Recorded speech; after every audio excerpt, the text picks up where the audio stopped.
ऐलू ह नाचे तरह तनी भाव में ना तो टंगा जैबू बिनवन के गाँव में।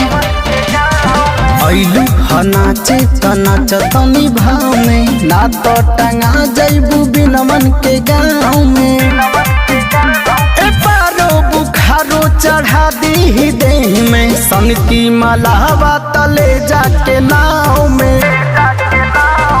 ऐलू ह नाचे त नाच तनी भाव में ना तो टंगा जैबू बिनवन के गाँव में।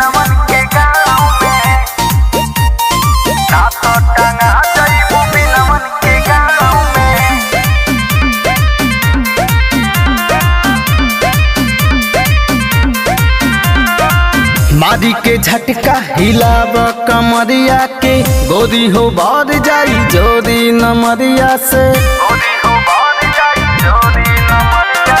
सभे दीवाना तोर नाजुक उमरिया के नशा चढ़ा दयाज कातिल नजरिया से। कही के राजा तू बहिया में आजा बाटे मलाही टोली आज पूरा ताव में।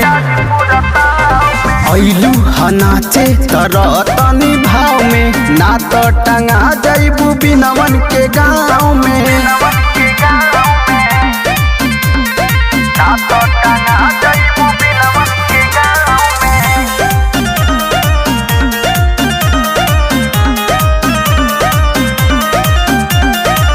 जदी कमरिया इमनी जोग हिली ना तब उची बुझली ह दूर बाट दिली ना।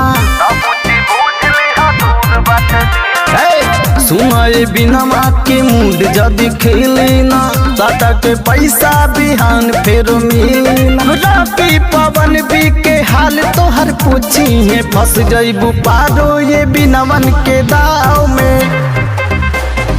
ऐलू ह नाचे तरह तनी भाव में ना तो टंगैबू मलहवा के गाँव में।